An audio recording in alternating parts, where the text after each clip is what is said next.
I am Colby Sumner, and this is America, Fog of War. Pride of our nation, this day have set upon a mighty endeavor, a struggle to preserve our republic. Men's souls will be shaken with the violences of... The cost of freedom is always high, but Americans have always paid it. And one path we shall never choose, and that is the path of surrender. I can hear you! I can hear you! The rest of the world hears you! And the people who knock these buildings down will hear all of it. We're told that on his body was found a diary. Under the heading, My Pledge, he had written these words: America must win this war. Therefore I will work, I will save, I will sacrifice, I will endure.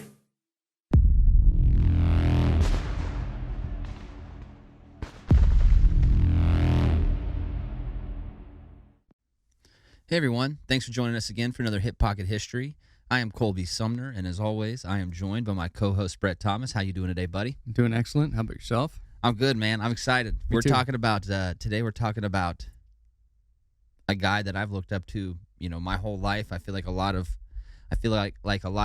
guys that end up joining the military, girls that end up joining the military, you can't help but look up to this guy because he's the most decorated soldier in American history, and that's none other than Audie Murphy, man. That's cool. The little engine that could. You Yeah. know? Yeah. He's he's notoriously a small guy. We'll get into that here in a second. Yeah. But when it comes to fighting, man, he's the biggest dude on the battlefield, and just an incredible guy to get to do an episode on. We'll admit we cover a lot of information in this topic. We Okay. cover a lot of different campaigns and stuff. So researching it was interesting. but I think it's going to be a good story. Yeah, it's a whole part of the war that I really don't have much of an understanding on or I know how they went up and got through, but I don't know any details about this campaign or where Audie Murphy's going to be at. Yeah, man. So let's get into it. Okay. So Audie Murphy, just to kind of give you a little background on him, what his childhood was like. He was born to a very, very poor family. They were sharecroppers, so a lot of farming, obviously. Dropped out of school at a very early age because he had to support his family. His dad ended up, leaving one day and never coming back. Wow. And so the guy had a very rough upbringing, to say the least. But he always wanted to be a soldier. A lot of his uncles and a lot of the older guys that he would work with out in the fields were World War I veterans. And he'd be constantly asking them, what's the war like, this and that. And then, in his mind as a kid playing games, he'd be out there instead of fighting Germans, he was fighting the ground. He was trying to get the ground tilled up, fighting these crops and stuff. Right. It was like a game he would play. Now, after December 7th and the attacks on Pearl Harbor, obviously the whole country, it seems like, wanted to join the war effort overnight. And Audie Murphy was no exception to that. But he was young. He wasn't of age yet. I think at this point he's either 16 or 17 years old. He's very young. So close. And he's also really small guy. His height is 5'5", but he initially tries to go join the Marine Corps, then the Army, then the Navy. They all turn him away for being too small.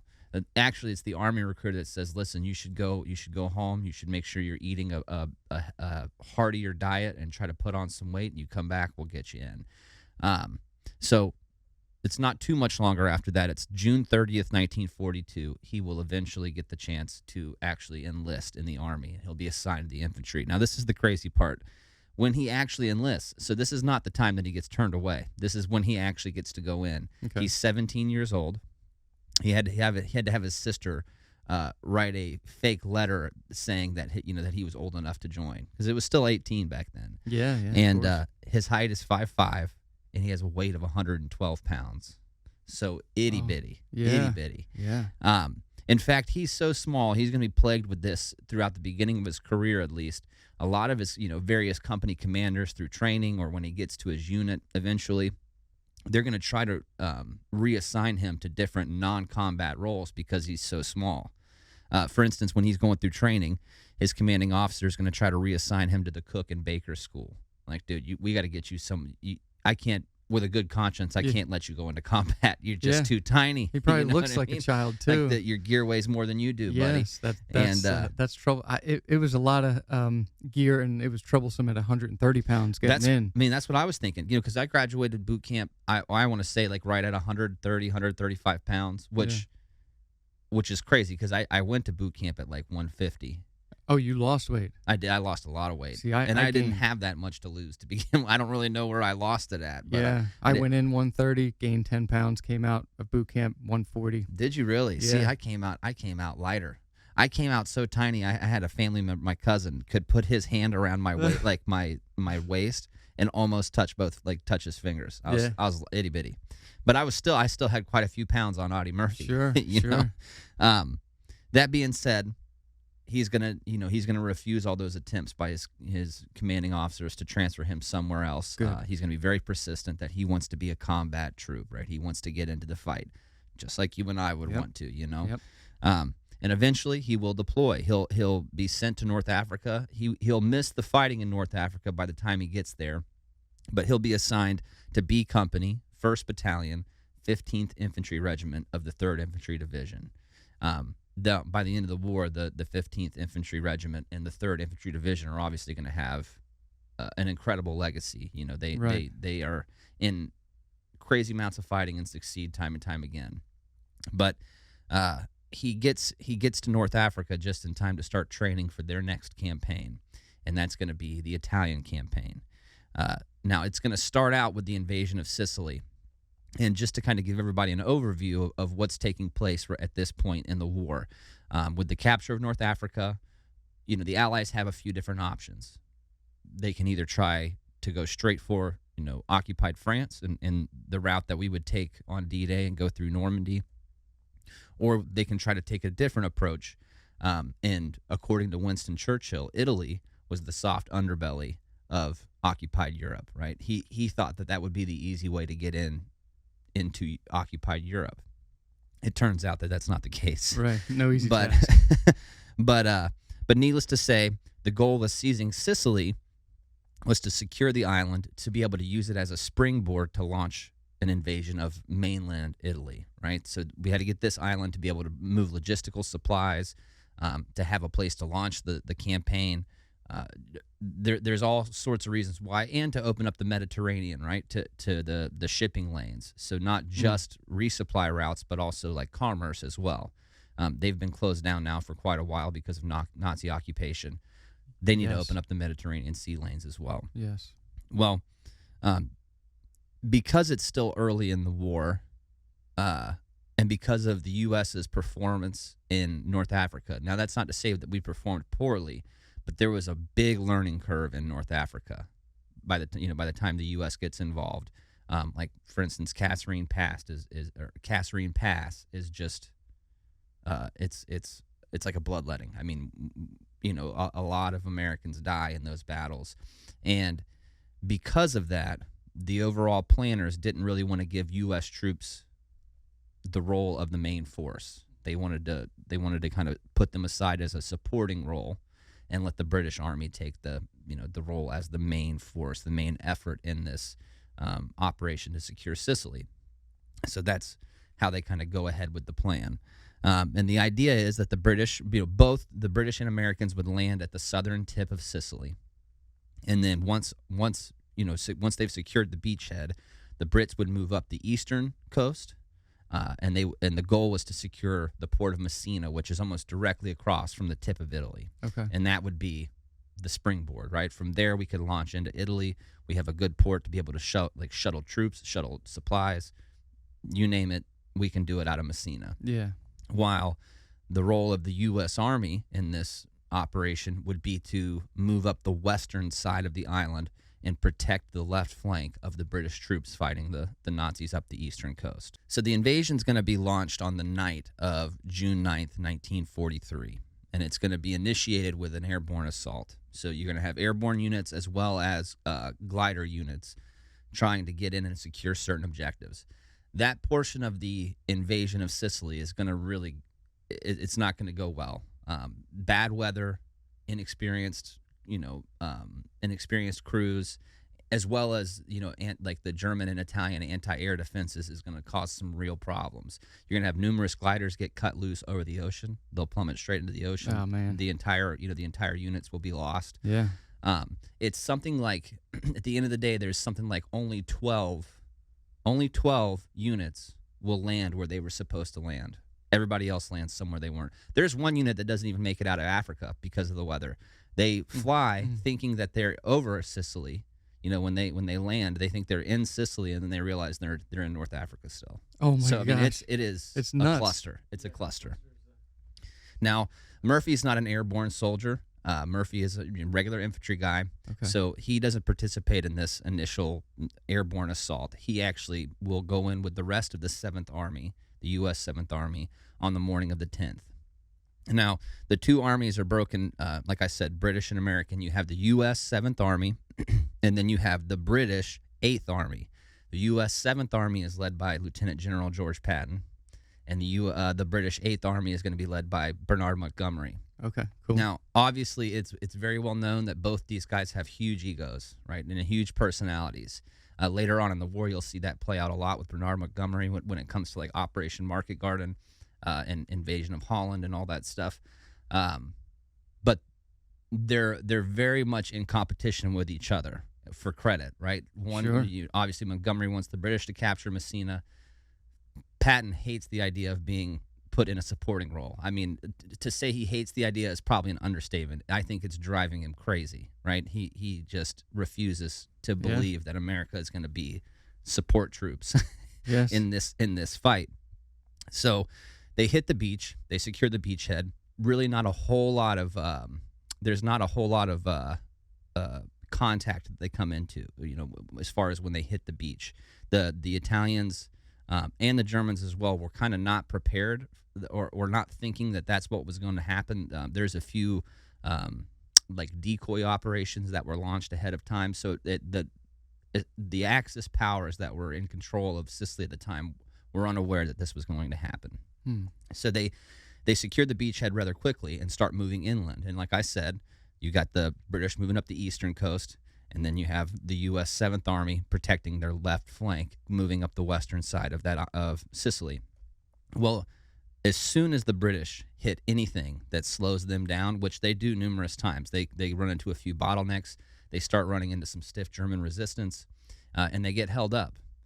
And as soon as that happens, Patton badgers, and I mean, to the point where it's driving the guy crazy, but the commanding general that's in charge of the entire operation, he just starts badgering him. Please, let me break out to the west. Let me break out to the west. I'm doing nothing. I'm twiddling my thumbs here. Yeah. And finally, this is the funny part. The commanding general gives Patton approval to conduct a reconnaissance of western Sicily, right? Well, Patton interprets that as being able to blitz the western part of the island, right? Takes it I got my completely. approval. Let's go, Yeah. And within Wow. a matter of days, he'll blitz through the entire western half of Sicily. Now, it's during this blitz offensive that Patton conducts on the western half of the island that Audie Murphy will kill his first two guys. And now, up to this point, he's had a little bit of experience with combat. I like to, in my mind, I kind of compare it to how our deployments worked out. Okay. We had our first deployment to Ramadi, Iraq. Yeah. And by the time we got to Ramadi, the craziness was pretty much over. There, while we were there, we had a few things happen. Yep. Enough to introduce you to the realities of war, but not enough to be like, this is freaking crazy. Yeah. We got to tiptoe into war in a Right. way. You know what I mean? It Yep. wasn't like we got the full-fledged taste of it right on the first deployment. It was the second one that was really crazy for us. And I feel like the same is true for Audie Murphy. Audie Murphy and the 15th Infantry Regiment are moving along with this blitz charge that Patton is conducting. Okay. And outside of a town, Audie Murphy sees two Italian officers mount horses and try to ride out of town as fast as they can, and he shoots them both. Nice. He'll get a little bit of flack, if you will, from his commanding officer, like, you didn't have to do that. Why'd you shoot him? And Audie Murphy, in his book has a response of like, well, we're at war, aren't we? Yeah. Why wouldn't I do that? Yeah, true. And that's funny because you can see that kind of stuff play out even now. And it happens with new guys. It's always the new guy because there's this weird, and tell me if this was your experience too, but there's like this weird hesitancy. Like you feel like you're going to get in trouble almost. Yeah. Because it's so Agreed. ingrained in you not to kill, right? Like your whole life, you know that is a bad thing, right? And then you finally get into a position where you can kill freely. I mean, you're not going to be killing like civilians or anything like that, but the enemy, right? You can kill the enemy freely. It is a weird thing to get past, and I think a lot of the times when you see in movies when they talk about that hesitation, I think that's kind of what they're referring to, because I never saw guys hesitate in combat, but there's like this mental hurdle you got to get over. Like, dude, I'm getting ready to pull the trigger for real on somebody, Yeah. And I think that's what's happening between Audie Murphy and his commanding officer at this point. Audie Murphy has accepted, okay, well, I'm here to do this. I'm going to do it. And he's probably jonesing for it, right? Like, just like every, private in the infantry is wanting to do.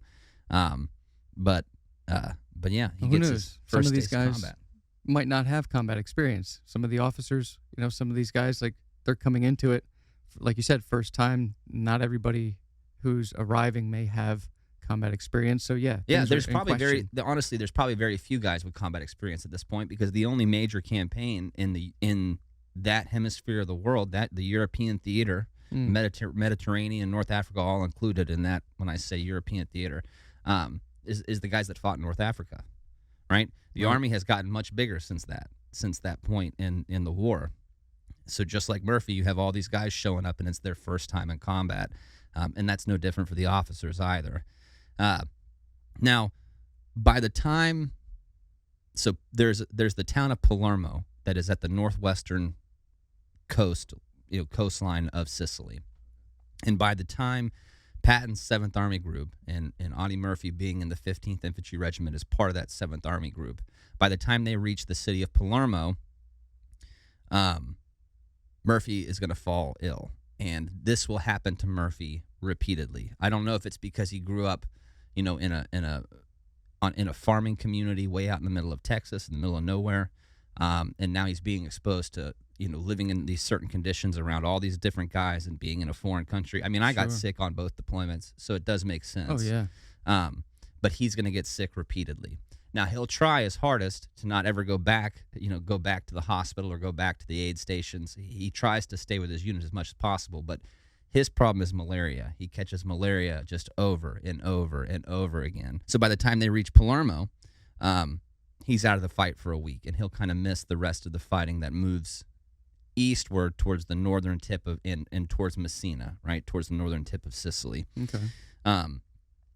Now, it's during this fighting in Sicily that Murphy really becomes realistic with war, and I wanted to put this in there because I feel like the same thing happened to me when we had the IED incident happen at the ECP in Ramadi.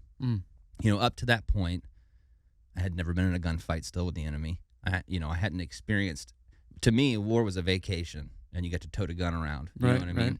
And then we have this major IED attack happen, and then you see it in real life, and you see the devastation and how real it is. It certainly was. It's a rude wake up call, man. I mean, it really is a rude wake up call, and you start getting realistic about it, because I know for a fact that because of that experience, and by the time we were preparing to go to Marja, my thoughts before Marja were way different than my thoughts before Ramadi, and what I needed to be prepared to do, and where I needed to be mentally, and all right, like you start understanding the realities of wanting your men to be trained up to a certain standard, because if crap hits the fan, that's who you're there with, and instead of playing video games, maybe you work on some 9 lines, maybe you work on, call for fire, maybe whatever the aspect of the fight you think you need to work on, instead of wasting time, maybe you spend your time doing that, also running. Like, as much as it sucks, you got to have that engine, you got to have that cardio engine. The conditioning, it's tough to be conditioned to it, but we kind of became conditioned, over our time in the Marine Corps. So, but it's different being in Iraq and you're mounted in trucks, Vics, and in Afghanistan you're on foot. You got to be, like you said, running. You got to be conditioned to be able to. You're only getting there as fast as your feet can take you. Yeah. I mean, that's it. Now, Murphy will say this about the reality of warfare and what he's going to be facing for the next few years. Quote, "I have seen war as it actually is, and I don't like it, but I will go on fighting." And I feel like that's exactly kind of how I felt about it, right? Like, obviously, you don't. I mean, when you see the reality of combat, it's not something, there's no trumpets playing in the background, or patriotic music playing in the background. There's no feel-good vibes going on. It's death, and this, it has this guttural feeling of just evil always. I mean, you always I remember flying into Marja and landing at Riley and feeling like I just walked into a wave of evil. Like, you can feel it when you come off the bird. You can feel it. You can smell it.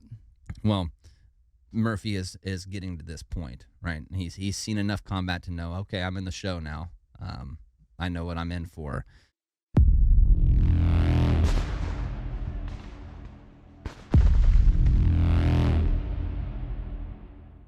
This episode brought to you by Civil War Trails. With over 1,300 sites to explore across 6 states, Civil War Trails is the world's largest open-air museum.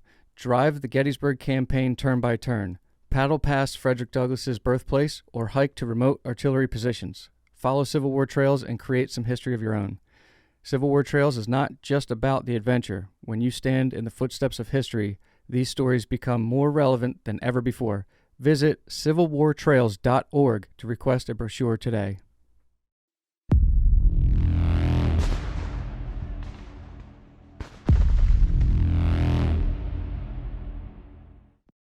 So Sicily is secured on August 17th of 1943, and as I had mentioned before, the Allies now have their sights set on Italy. Mm-hmm. Murphy will be a part of what's called Operation Avalanche, and that is the amphibious landings near the port of Salerno. They'll be launched on September 9th, 1943, and initially the fighting is going to be fierce. It's going to be way more than what they experienced on Sicily.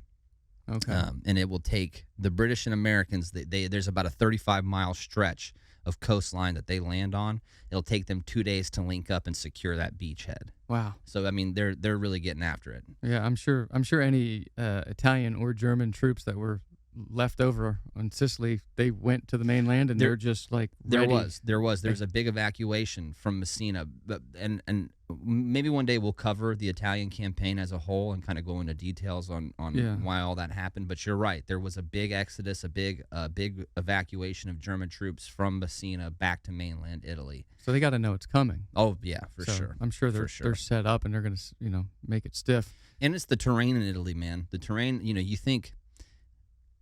It's kind of like, I'll be honest with you, unless you're studying this, I didn't really know what to think about the terrain in Italy, but it's mountainous, a bunch of rock quarries. It's not easy to maneuver through. And these guys are duking it out, man. I mean, the Germans have a very capable commander at this time. He's experienced, and he's like a chess player when it comes to strategy, right? And he's an expert chess player at that. At this point in time, a lot of the American commanding generals are still kind of new to the job, you know what I mean? Mm-hmm. And this is not to take anything away from them, because ultimately we do succeed and capture Italy, but the fight is going to be a slugfest. Now, the Germans will continue to counterattack. There'll be portions of that beachhead line, they will almost push the Allies back into the ocean, right? I mean, it gets really close. There's some nasty fighting that takes place. And it's during this fighting, Murphy will have a skirmish that he really starts to show his true colors as a fighting man. So along the Volturno River, it's going to be Murphy, his best friend, his name is Laddie Tipton, and then an unnamed soldier. I couldn't get the name. I couldn't find the name of this third soldier in any of this in Audie Murphy's book or any of the other stuff that I used to research. Mm-hmm. But they're going to be walking along this river, and near a bridge, they'll be ambushed by a German machine gun crew. Now, in that initial burst, that unnamed soldier is going to be killed. So it's just, at this point now, it's just Laddie Tipton and Audie Murphy. Well, Laddie Tipton throws a handful of grenades in the direction he thinks the bunker is at. Okay. Following those grenades, Murphy runs up with a Thompson submachine gun, and he ends up killing. I want to make sure I get this right, but he ends up killing 5 German soldiers single-handedly with a Wow. Thompson submachine gun. So already the guy is just showing himself to be. I don't think people realize, because you can throw that out and it just seems like, oh, you know what I mean? Like, oh, whatever. You see it in the movies, you see it in video games, and like that's nothing, dude. To kill 5 guys by yourself is incredibly difficult. Yeah, and you got to be right up on that nest or in the nest with them. Right, because it's a 45 caliber round, so it's Yeah. not like he's shooting at him from a distance. He's like right there. You know, Yeah, he's got to be yeah. right there. Or else he's going to get lit up. Yep. And keep in mind, they're trying to kill him as hard as they can. It's not like they're just chilling. You know, oh yeah, come shoot me, no problem. Like 1 to 5 is insane, right? I would never want to be found. I would never want to find myself in that position in combat. This is the first time he does it. He will do that time and time and time again. I don't know. This guy, he's Superman, dude. It doesn't make any sense. It doesn't make any sense. That's cool. Now, shortly after this engagement, Audie Murphy will be promoted to the rank of sergeant. So he's really starting to move up the ranks. Not only that, his unit is losing guys very rapidly as well. And we'll kind of get into some of those numbers here in a little bit. But the fighting is very serious. Now, by early October, southern Italy will be in the control of the Allies, right? Very good. What happens at that point, though, as winter starts to approach, is the Germans will take up a defensive line across what's called the Volturno line along the Volturno River. That is so hard for me to say, but it's their first of a series of defensive lines that they use to delay the Allies. And with the winter conditions and these pre-made defensive lines with these just incredible fighting positions, the fight at that point turns into this grinding war of attrition, and it is going to take a toll on the Allies. They're going to lose just unbelievable amounts of guys, and it will culminate in the fight at Monte Cassino, which is probably the most famous fight in all of Italy. Now, that being said, Audie Murphy is not going to be participating in the fight at Monte Cassino. Malaria again?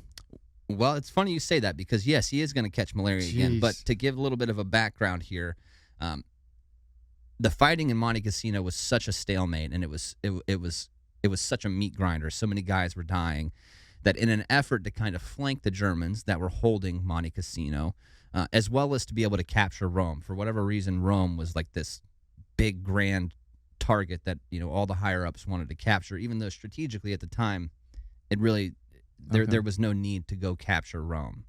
But needless to say, it's on the agenda. They want to get it done. So in an effort to capture Rome and also to flank these Germans that are holding out at Monte Cassino, the 3rd Infantry Division, as well as the rest of the 7th Army, are going to make an amphibious assault at a town called Anzio on January 22nd, 1944.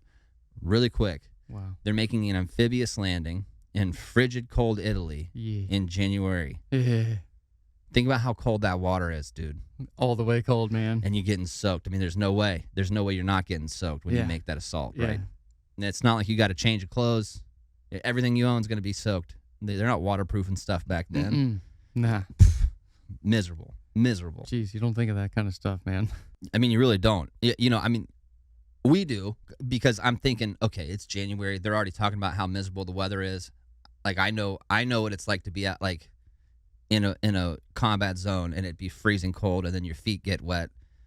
It's not like you can go to the store and get a new pair of boots or socks. Like, what you have is what you have, you know, and it's going to be wet until it dries. That's the way it works. Yes. Yeah. And just miserable.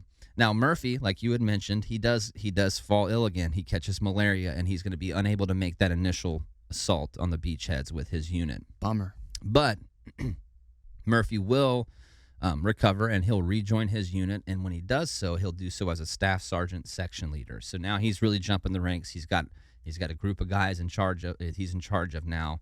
And again, dude, the guy's not even 19 years old yet. Right.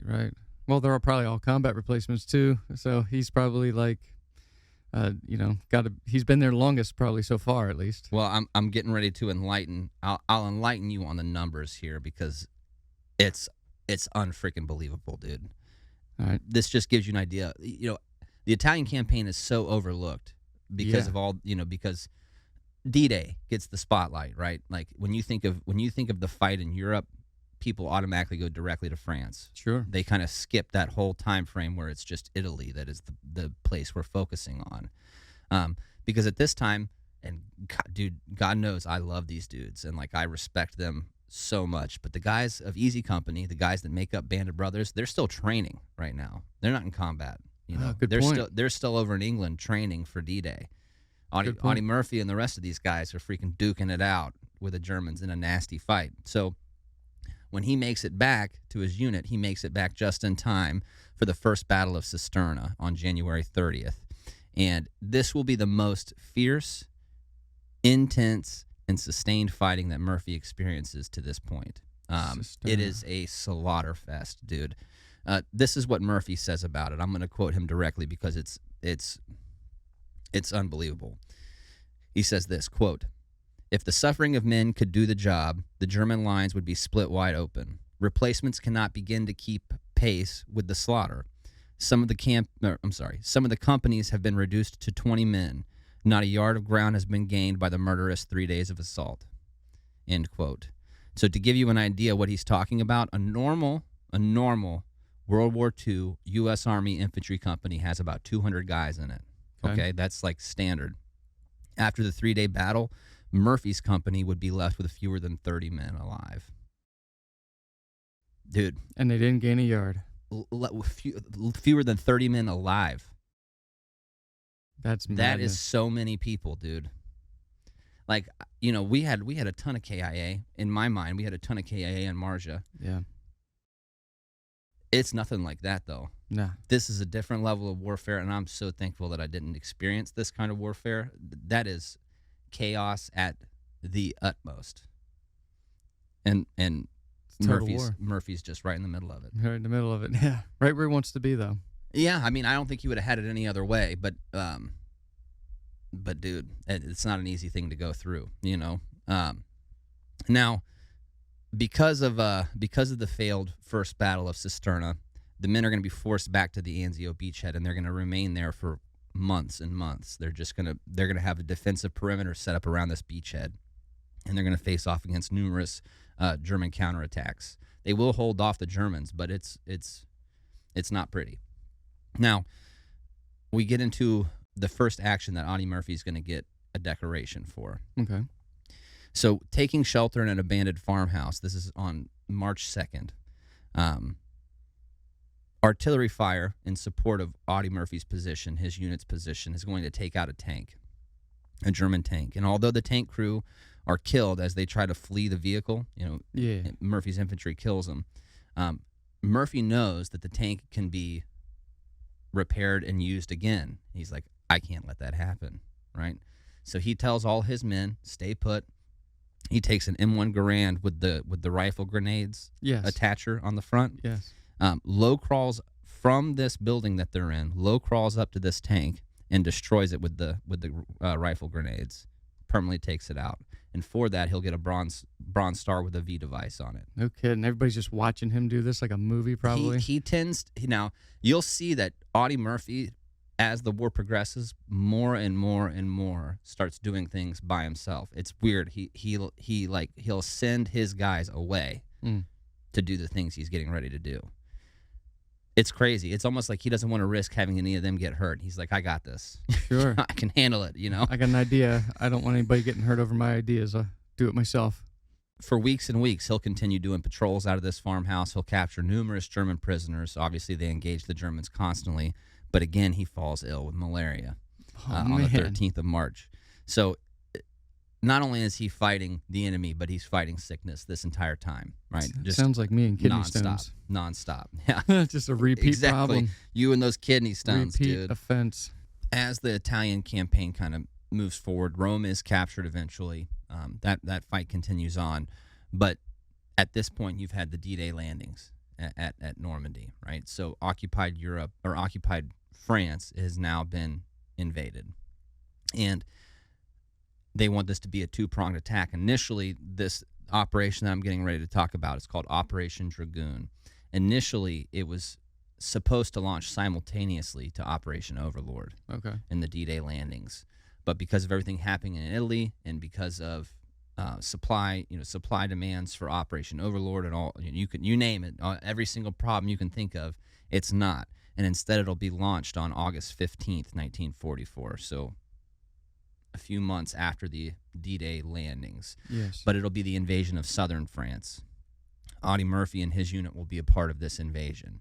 Now, after I'm going to give you a general overview of what's going on here, and then I'm going to go through and tell you some of the things that Audie Murphy does throughout this time, because it gets really, unless you're an avid student of World War II, you could get very confused very easily if I'm telling you about each little step along the way. I'm just going to kind of cluster all these together. We'll just note this as his fight in France and leave Sounds it at good. that. But as his unit moves into southern France and then moves further northward and eastward, their ultimate goal is to secure Alsace and Lorraine, which is like the southeastern edge of France. Okay. Well, shortly after they land for Operation Dragoon and are moving through, one of his platoons that he's moving with has a machine gun section that gets separated from the platoon, and they get ambushed by some Germans. And in that ambush, they kill one of the machine gunners, they wound another, so it's a situation. Audie Murphy will single-handedly go out and locate those guys and lead them back to the unit. And in the process of doing so, he picks up the machine gun and kills 2 Germans, wounding another. So just everywhere, every step along the way, this guy's wreaking havoc on the Germans. Now, once he gets back to his unit and he has this lost machine gun section, him and Laddie Tipton, his best friend, the one that I had talked about earlier, will notice they will notice 2 Germans exit a house about 100 yards away from them, and the Germans are going to be surrendering, right? Well, Laddie Tipton believes the Germans, and this is, again, this part in the war, you got to understand, this is where the war gets really nasty in Europe. Not that it hasn't been nasty up to this point, but you think about what I'm getting ready to talk about, you think about this happening a lot more in the Pacific, because from the beginning to the end of the Pacific, it's just a nasty war, right? I mean, really, no one's taking prisoners. You have the bonsai charges and all this stuff. It's a nasty, nasty fight. That kind of stuff isn't really happening against the Germans until we start getting close to Germany. And this fight, pretty much from Operation Overlord on, it's a nasty, dogged-out kind of fight. And Tipton believes that these 2 Germans are actually surrendering, and he comes out from behind his cover to go get the Germans, and they kill him. And Audie Murphy's right there with him. This is his best friend. Yes. And this is what he has to say about it. Quote, "I remember the experience as I do a nightmare. A demon seems to have entered my body. My brain is coldly alert and logical. I do not think of the danger to myself. My whole being is concentrated on killing." End quote. Just a complete and utter rage kind of takes over him. If there was anything left, it's gone. And he's just all out war dog now. And after this, there'll be other quotes I don't have in my notes here, but things that I read in his book where he does his, you can tell his whole personality gets cold, man. Yeah. Talking about like replacements and letting them die face down so he doesn't have to see their, I mean, dude, he gets dark. But I can kind of relate to that, dude. I feel like I got dark. By the end of our Marshall deployment, I was a mean joker, Certainly. Cared about very little. And Murphy, seeing this, advances alone on the house and almost impervious to German fire, dude. He wounds 2 Germans, he kills 6, and he takes the others prisoners, right? So he in an hour, he will kill 8 German soldiers, wound 3, and take 11 as prisoners. Single-handedly. Single-handedly. Again, doing something. Do not kill Audie Murphy's best friend. No. Don't do it. Nah. Now, for that action, he'll receive the Distinguished Service Cross, which is the second highest award an American service member can receive from their country. Yeah, well done. So moving further into northeastern France, Murphy will narrowly escape death by an exploding mortar shell. He will be wounded and receive his first Purple Heart. His first. Yeah, He's going to get more. He's made it that far.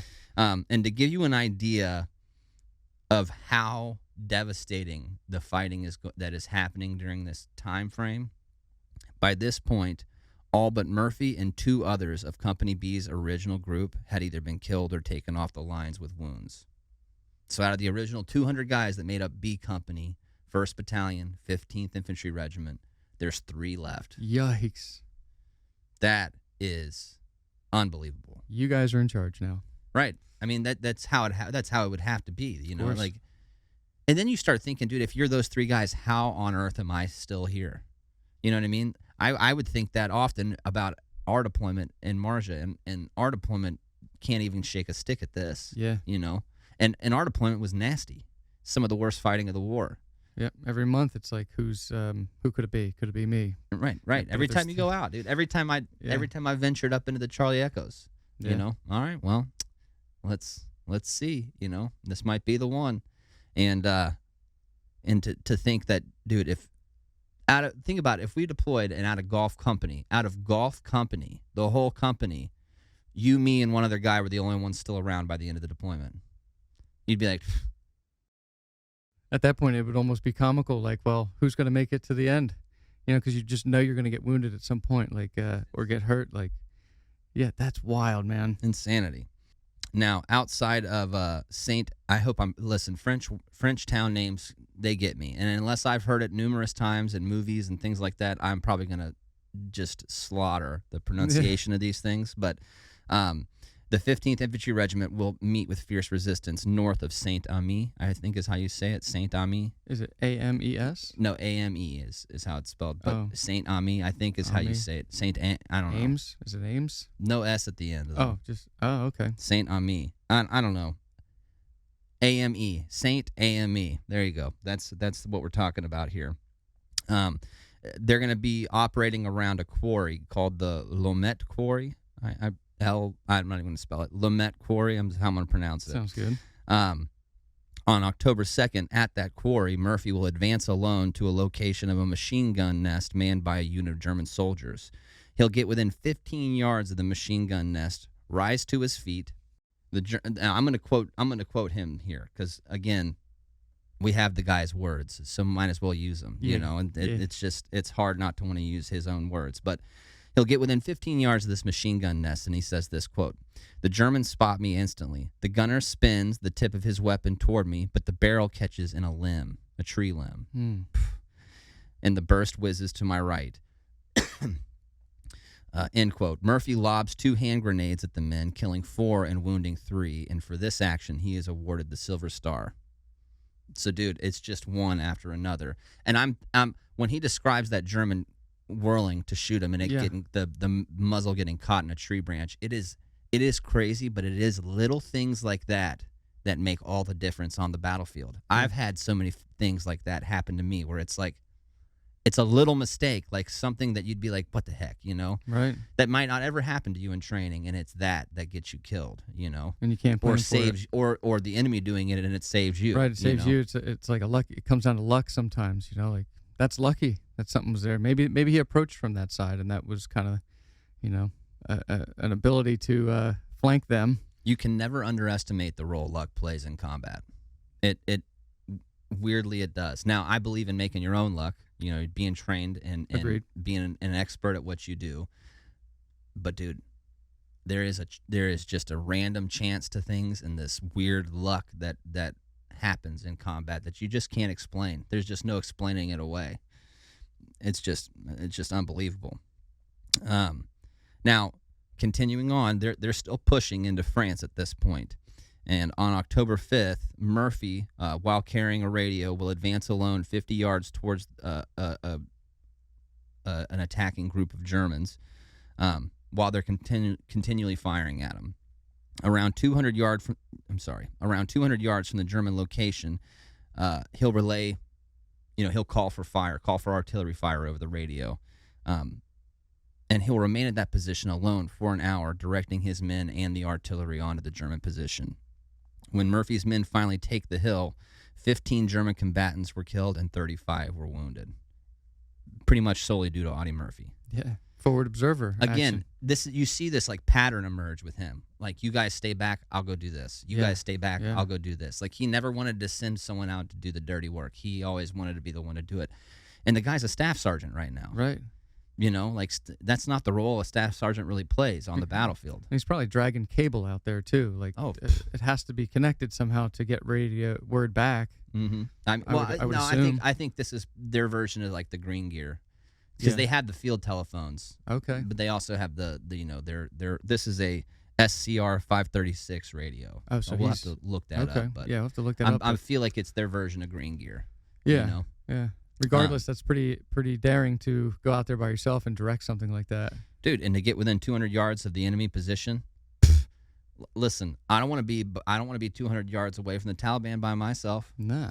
That is a scary proposition, dude. And I know I can kick some Taliban ass, but like by yourself 200 yards away from a group of them, that is not an enticing thought. No, it's very close. Very, very close. For his actions here on October 5th, he'll earn an oak leaf cluster for his Silver Star. So it's his second Silver Star award that he'll get for those actions. The guy's just racking them in now. Dude, how elite. I mean, you're in such a rarefied company just with the awards he already has. Yeah. There's so few people that get a Bronze Star, 2 Silver Stars, a Distinguished Service Cross, and all in the same war. Yeah. It's not like he's getting these in Korea and then later in Vietnam. Like, it's all in the same conflict. Within a few months of each other, just boom, boom, boom, boom. It's just happening back to back to back to back. Now, because of his conduct on the battlefield, and I'm sure because of the dwindling numbers of senior guys playing a little bit of a role in this, but he's made a name for himself, obviously in the 15th Infantry Regiment and probably in the 3rd Infantry Division. I mean, everybody has to know about this little 5'5" guy that's just kicking German butt. You know, probably the day the combat replacement shows up, that's him. That's the guy. He is. Well, because of that, he'll be awarded a battlefield commission, and he'll be promoted to 2nd Lieutenant on October 14th, and they'll make him a platoon leader because of this. Now, continuing on in this, this movement through France, another incident here is Murphy's platoon will be ambushed by a group of snipers. Murphy will capture 2, then be shot in the hip by a 3rd sniper, and then end up killing that 3rd sniper. That is crazy to catch a sniper. What? I know, dude. I know. I don't get it. It just goes out there and does it. I don't get it. Like, I would love to be like a fly on the wall for Audie Murphy's wartime just exploits. It would be You I think about you kill a sniper, you've done a freaking crazy job alone. Yeah, you got to find him. Capturing a sniper, that's a different ballgame entirely. But he says he captured 2 snipers, and then there's a 3rd sniper that ends up shooting him in the hip, and after he gets shot in the hip, he ends up killing that sniper. And that's probably no simple. That's probably a worse injury than the previous one. Well, you'll see this is going to cause him some problems. At this point in France, it's pretty legendary. The winter they have and the rain and the mud, it just makes the roads impassable practically. I mean, you can read across all of France at this point. Every soldier is talking about how crappy the roads are and how terrible the mud is. Yeah. Well, because of that, this is what Murphy has to say. Quote, "Because of the rain and the mud, we cannot be evacuated for 3 days. We lie on cots, 6 to a pyramidal tent, while the fever spreads through our flesh. Delirious men moan and curse," end quote. So it's just, we talk about in another one of our episodes, we talk about the medevac, the time frame and how that makes a difference. Right. Just 3 days he's been shot in the hip and he's not going anywhere. He's just sitting in it, and he's sitting there getting, exposing himself to all kind of infection and disease.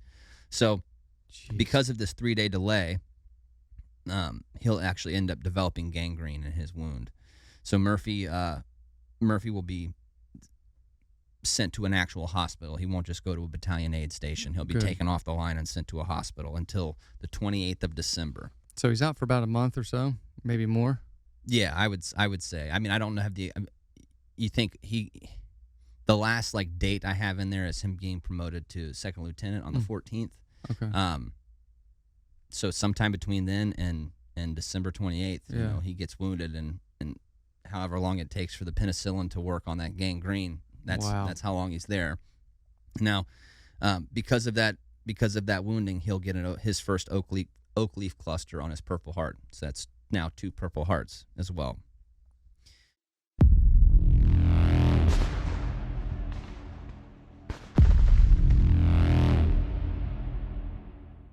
My time in the military and in combat taught me the importance of being prepared. A lot can happen on the battlefield that can lead to tragedy, and I never wanted to face the consequences of failure due to a lack of my preparedness, especially when my brothers were counting on me. That's because my squad was my family. Now that I've finished my military service, what I need to do to prepare has changed, but my responsibility to ensure I am properly prepared for any eventuality remains the same. That's why I called Health Markets. One of their licensed agents took the time to examine every aspect of my family's protection and created a personalized solution of coverages that would safeguard my family and keep us prepared to face whatever the future could throw our way. So that if I find myself in the hospital, out of work from an illness or injury, or reach that inevitable last breath, I can know that my family won't ever suffer the added tragedy of financial desperation. So go to www.healthmarkets.com to connect with an agent and make the preparations you need to face any eventuality today.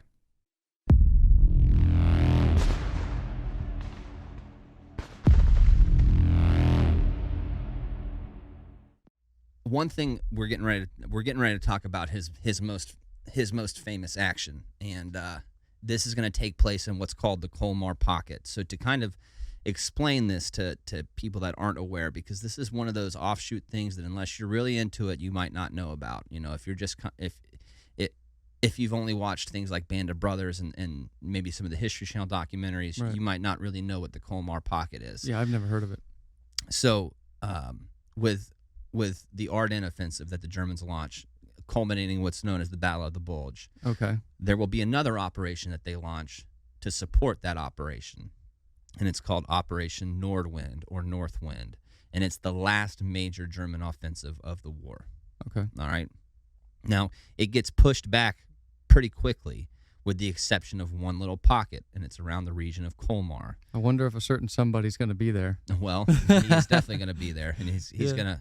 gonna make the biggest bang he's made to this point. All right. Now it's an 850 square mile area.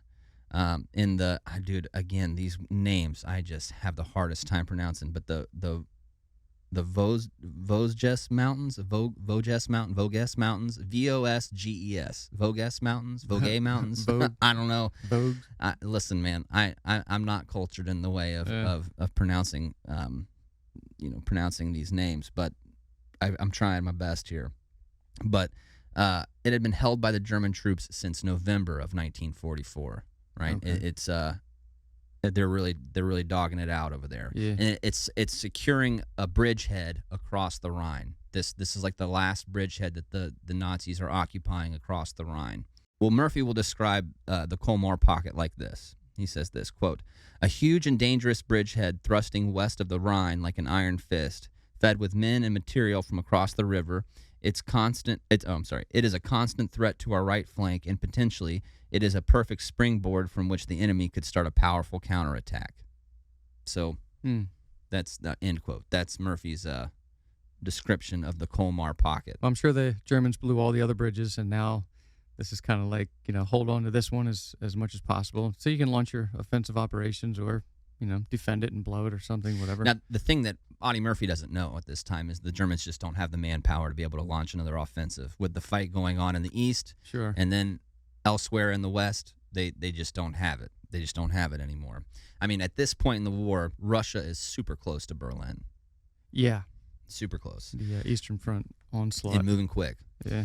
So he'll rejoin his platoon on January 14th, 1945, and right off the bat, the 3rd Infantry Division will be engaged in a 16-day battle to secure bridgeheads around the Rhine River near the Colmar Canal. Okay. It's after that 16-day battle that the 15th Infantry Regiment will be ordered to the town of Holzwihr.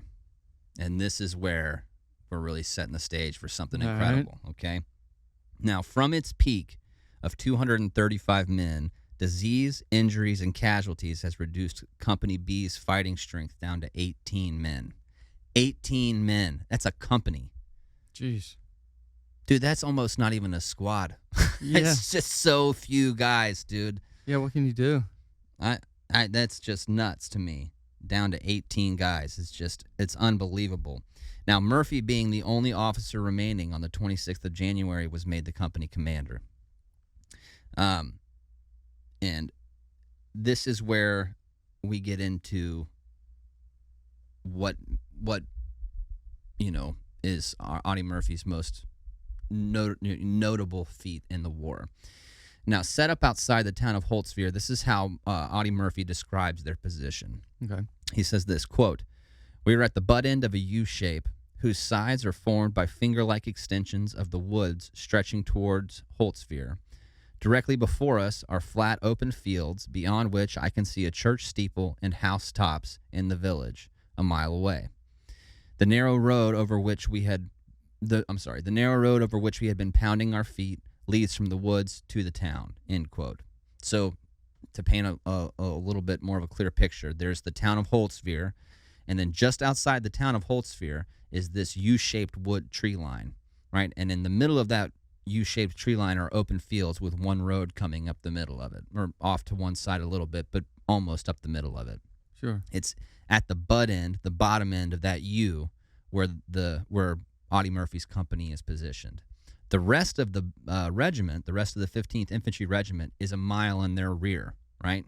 So It's far out. Yeah, they're a long ways away, and it's his job to hold that line. He can, because the rest of the 15th Infantry Regiment are waiting for resupplies and replacements, combat replacements. Yeah. So he's only out there with like 18 guys, possibly. I want to say that he gets a little drop of some replacements before he goes up, but I think at most he's got like 30, 40 guys at the most to hold this position. Now, they do have some support. They have 2 M10 tank destroyers sent up there to support them. They're both positioned on the road. One is in the woods, in the tree line with the rest of the infantry, and the other is a few yards in front of that, out in the open on the road. Okay. Audie Murphy puts his CP in between those 2 tanks, those 2 tank destroyers. It's at this point, around 2 p.m., that the Germans will launch their attack towards Audie Murphy's position and the rest of B Company's position. So they're going into the U-shape, like from the town, they're going into the U-shaped tree line, basically. Okay. Yep. Now, the Germans, well, let me let Audie Murphy describe this to you, because he has a way. It sounds good when he does it here. But he says this, quote, "I see the Germans lining up for an attack. 6 tanks rumble to the outskirts of Holtzfjord, split into groups of 3s, and fan out toward either side of the clearing. Then wave after wave of white dots, barely discernible against the background of snow, start across the field. They are enemy infantry wearing snow capes and advancing in a staggered skirmish formation," end quote. So to give you some numbers, he did say, yes, 6 enemy tanks. They're Panthers, enemy yard Panthers, which are monster tanks. Big tanks. Actually, they're so monster, I'm going to spill the beans here a little bit early, but one of the M10s will get a round off on one of them, and the round just bounces off the Panther. It just doesn't do anything to it. Dude, that's frightening. That is super scary, super scary. And it's reported that roughly 200 to 250 infantry are accompanying these 6 tanks. So even if he has 40 guys, let's just say that Audie Murphy has 40 guys, only 18 of them are veterans. The rest are combat replacements, and they're going up against 6 tanks and 200 to 250 infantry. They are in a terrible predicament. Yeah, to say the least. Now, right off the rip, things are going to start going south for these guys real quick. One of the German Panthers will score a direct hit on the one of the M10s, the one that's back in the tree line, and it'll go up in flames immediately. And the other one, as it'll throw it into reverse and try to reverse down the road to kind of get back towards the tree line and get some cover. Like I had mentioned, he's shooting rounds and hitting Panthers, and they're just bouncing off.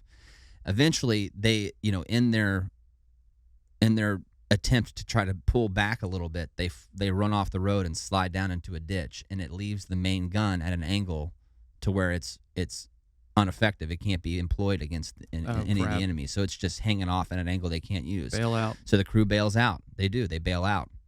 So right off the rip, any armored support that Audie Murphy and B Company had, it's gone. It's gone. It's just gone. I'm going to quote Audie Murphy a good bit here, because he, it's hard not to quote the man himself when he's given us the story. Sure, it's right from the horse's mouth. Why not? But this is what he has to say. Quote, "I grab a map, estimate the enemy's position, and seize the field telephone. calling over the telephone. He gets a response. This is a battalion. It's a headquarters lieutenant back at the battalion CP. Yeah. Murphy responds, "This is Murphy. We're being attacked. Get me the artillery." When he gets put through the artillery, he says this, quote, "I want a round of smoke at coordinates 30.5 minus 60 and tell those Joes to shake the lead out." I love the way they talked back then, man. Basically, he's saying, dude, let it go. Yeah. Let it go. There's a lot of people. We need all the arty we can get. The guy on the other end of the line asks, how many Krauts? Murphy responds, 6 tanks that I can see and maybe a couple hundred foot soldiers supporting. The guy on the other end of the line says, he says, "Good God, how close!" You can see this playing out, dude. Sure. Good God, how close? Audie Murphy responds, "Close enough. Give me that artillery." End quote. So things are really, really taking a turn. It's very urgent. It's dire at this point. Full send. Now the tanks, all this is happening super fast, and the tanks are maneuvering closer. They're close enough now that the machine guns on the tanks are actually raking the line of infantry. And Murphy is realizing very quickly that his guys are not first off, they're not in a position that they can defend against that many infantry and armor. And secondly, they don't have the tools to be able to take out armor, right? The tools they have are now out of the fight. All they got left is this artillery. So he decides to give the order to send his men back into the tree line, a few hundred yards where they have a secondary line set up that's a little more defensible. It's deeper into the woods. You're not so exposed. And this is what Murphy has to say about this.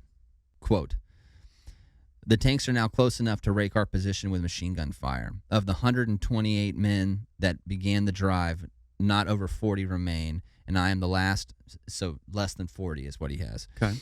"And I am the last of 7 officers. Trying to stop the armor with our small arms is useless. I yell to the men to start pulling out. One of his men asks, 'What about you?' And Murphy responds, 'I'm staying up with the phone as long as I can. Get the men back and keep them grouped.'" End quote. So again, he has this like urge to get his men out of the danger while he stays in and fights. I mean, it's like the ultimate big brother mentality. Yeah. Like, I've got this. You guys go. And for someone to ask, "What about you?" They it's a pattern. They know what he's getting ready to do. Yeah. Or, possibly do. Now, Murphy is calling in fire on all, on the tanks and infantry, and notices that the enemy tanks are starting to veer off. They're not coming straight down the middle anymore. He starts engaging the infantry with his carbine, his M1 carbine, until he runs out of ammunition. And just as he's getting ready to pull back himself, he looks over and sees the M10 that's on fire, and sees that it has a 50 cal on top, and there's tons of crates of ammo over there that have been undisturbed. Now let's just talk about the thought about what he's getting ready to do, because that tank is on fire, right? And not only does it have all that 50 cal ammo on the outside, but it's got all the main gun tank rounds on the inside. And if those catch fire, dude, it is game over. Not to mention the fuel that the tank runs on, too. Yeah. That thing will blow sky high. But Audie Murphy, being Audie Murphy, says this, quote, "As I turned to run, I noticed the burning tank destroyer. On its turret is a perfectly good machine gun and several cases of ammunition. The German tanks have suddenly veered to the left. I changed my plans and dragged the telephone," he's talking about the field telephone, "to the top of the tank destroyer. The body of the lieutenant with whom I talked earlier in the morning is sprawled over the edge of the hatch. His throat has been cut. A small river of blood streams down the side of the tank destroyer. I finish dragging the body out and dump it in the snow. The telephone rings. How close are they?" Murphy responds, "Just hold the phone and I'll let you talk to one of the bastards." Oh, wow. What an incredible response. That's close, dude. If he's saying that, that's freaking close.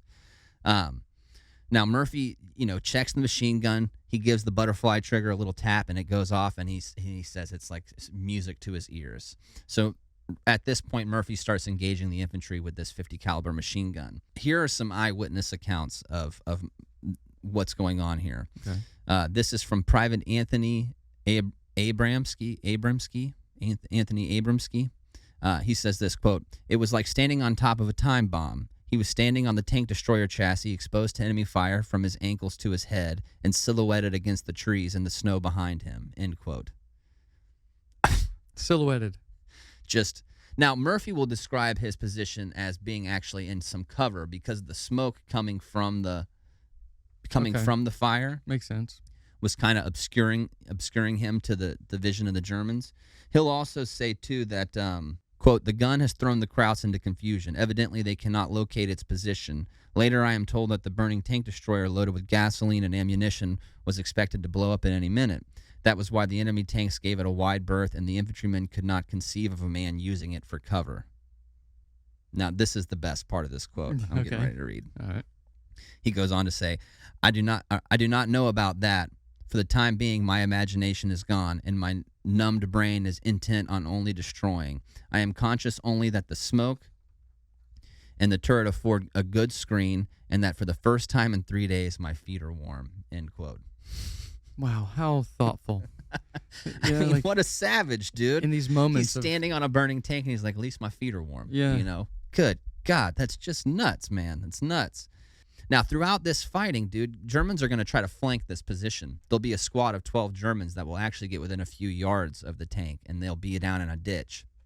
And just as these Germans are getting ready to come out and charge through Murphy's position and either kill him or take him prisoner, he describes it as a break in the smoke, and he can see them, and he turns the 50 cal around and just sweeps them, all of them, kills them all. And he does this time and time again, man. Yeah. While he's engaging all these infantry, that M10 tank destroyer will not once but twice take direct hits from the Panther guns, the Panther main guns. So That's two gotta more be- times it'll get rocked with a tank main gun, and he stays on top, continuing to fight. He's just like, he must just be blacked out, just going crazy. Dude, he's in a different place at this point. Totally different place. And all the while, still calling in artillery. And every time he's calling it in, he's calling it closer and closer and closer.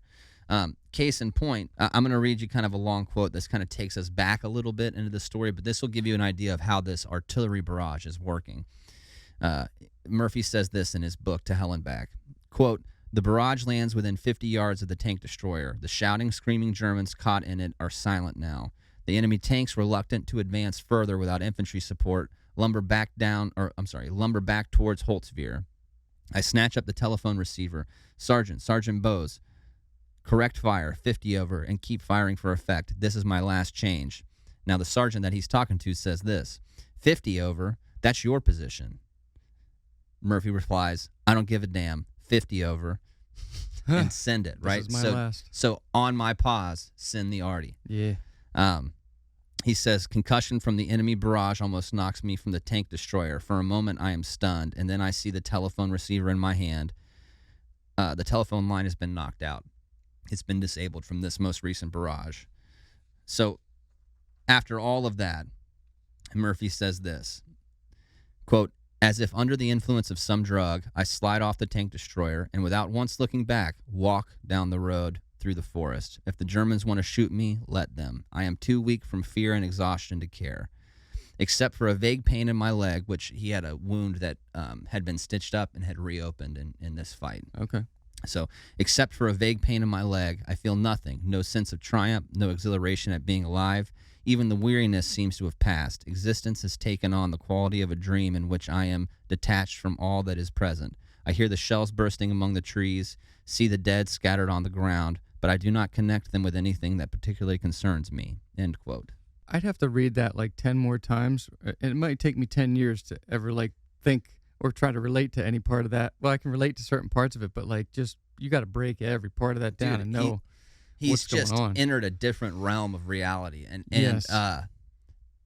listen, the story goes on. The fight's not over, right? That fight's not over. He goes back into the woods, and now he's bleeding pretty bad from the wound in his leg, but refuses any kind of medical attention. He reorganizes his company and then launches a counterattack. And he goes on the counterattack with his men. It's not until they push the Germans back into the city he'll stop in the middle of that open field and let a medic treat him. No kidding. Dude, the guy is just fighter to the See, core, man. With that image in my mind, when you were reading that of him walking away into the woods, like the flames and the smoke and the snow and everything, it kind of just seemed like the end of a movie and the hero's walking away, World War II's over, but no, not even close. No, he gets right back into it, dude. Right back into it. Right back into it. Audie Murphy is accredited with killing. The numbers vary. Some of the eyewitnesses say that he killed at least 100 men. I think on his Medal of Honor citation it says 50, but even on the small end, 50 Germans, and then single-handedly repelling an assault by 6 tanks. Yeah. That's just incredible. There's probably so many that they don't even know about that he got to. Oh, dude, unbelievable. Now, another eyewitness account will say this. This is from Sergeant Elmer Brawley. He says this, quote, "During his indomitable one-man struggle, Lieutenant Murphy broke the entire attack of the Germans and held hard-won ground that it would have been disastrous to lose," end quote. Guy's just unbelievable. He's like the human Murphy's Law against the Germans. Audie Murphy's Law. Yeah, Audie Murphy's Law. A German nightmare. Now, we've talked about this before, but he is recognized as the most decorated American soldier in history. And I do want to throw in a caveat. There is a little bit of an argument now that there might be one guy that has more medals than him. That would be Robert Howard, Bob Howard. He was a MACV-SOC guy in Vietnam. Right. He too also got a battlefield commission. Guy is a savage. We'll talk about him one day. But still to this day, the one that's recognized as being the most decorated American soldier in the history of America is Audie Murphy, and I'm going to read off all his awards. Now, I'm not going to include badges like his combat infantry badge and his marksmanship badge and all that. I'm just going to include medals here. Okay. He's got the Medal of Honor, the Distinguished Service Cross, Silver Star with Bronze Oak Leaf Cluster, 2 awards, Legion of Merit, Bronze Star with a V device, and Bronze Oak Leaf Cluster. So that's two of those as well. He's got 3 Purple Hearts, a Presidential Unit Citation, a Good Conduct Medal, American Campaign Medal, European, African, Middle Eastern Campaign Medal, with 1 Silver Star. Counts as 5 medals because he has 4 Bronze Stars and 1 Bronze Arrowhead device. World War II Victory Medal, Army Occupation Medal with Germany clasp, Armed Forces Reserve Medal, French. He's got the French Legion Honor grade of Chevalier Knight. I don't really know what that is, but he's got it. He's got the French Croix de Guerre. I think that was pretty good. Croix de Guerre. I think that was good. With Silver Star. French Croix de Guerre with Palm, Medal of a Liberated France, Belgian Croix de Guerre with 1940 Palm, French Fourragère and Colors of the Croix de Guerre, and the Texas Legislative Medal of Honor. When you see, they have a shadow box made of all of his awards. It's unbelievable, dude. Because when you see a picture of Audie Murphy in his dress uniform and you see like his medals, it doesn't really look like that many. Right? But when you see it in this shadow box, it is just unbelievable how many medals the dude has. I mean, it is like row after row after row, and every row probably has 12 medals in it, and there's at least 4 rows of it. That's wild. With the Medal of Honor right in the middle. And to think along the way someone wanted to make him a cook or a clerk or something. The Marine Corps turned him away. Yeah. Shame on the Marine Corps for that one, man. Yeah. But it turns out he ended up in the right place. Right. Now, obviously, Audie Murphy, after his career in the military, would go on to be a very famous actor and star in numerous Hollywood motion pictures. He would be a songwriter.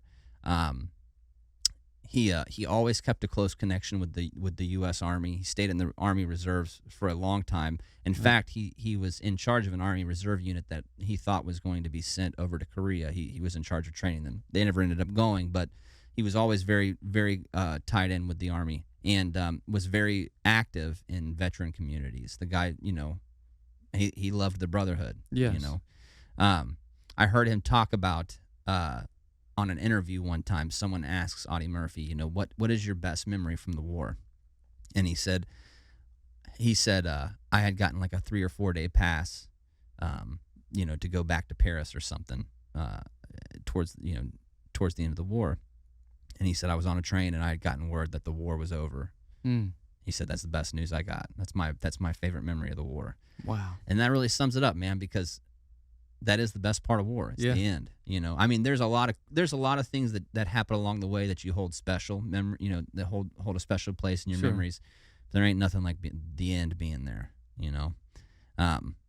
he battled with PTSD for the rest of his life. You know, obviously he slept with a pillow under his a pistol under his pillow for the rest of his life. Yes. And but man, I bet you to him, if you were to ask him, I bet every one of those demons were worth it in the end. You know, I don't think he would have changed anything about what he participated in and what he was a part of. Seems like he was pretty successful despite, you know, the PTSD, or even not even knowing of PTSD, but knowing that you're different now, that you've come home and you know, having a career continuing in the Army and acting and everything else he did is impressive. It is, man, to say the least. And you can watch. You know, he starred in the film adaptation of his book, To Hell and Back.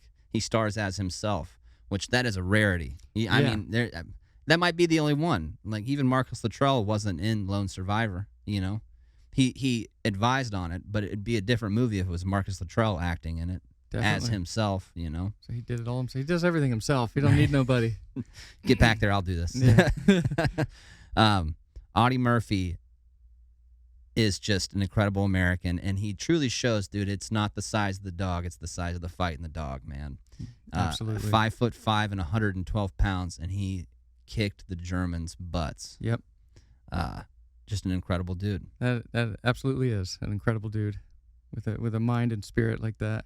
Yeah, man. But that's it. That's what we did. That's what we got for today. Hey, I like that. I like to know a lot about this. You know, Audie Murphy. I know he was the most decorated, but, you know, I don't know any of these things that he was involved in or how he did it. And in the future, we'll get into some of that Italian campaign stuff. We'll start exploring some of the bigger campaigns in World War II, and hopefully in the future you'll be able to tie all these together a little more clearly. Yeah. But yeah, man. Other than that, it's been a good time. Yes, definitely. Thank you. This Absolutely, is cool. Absolutely. Well, thanks for joining us. Make sure to like and subscribe, and as always, stay frosty.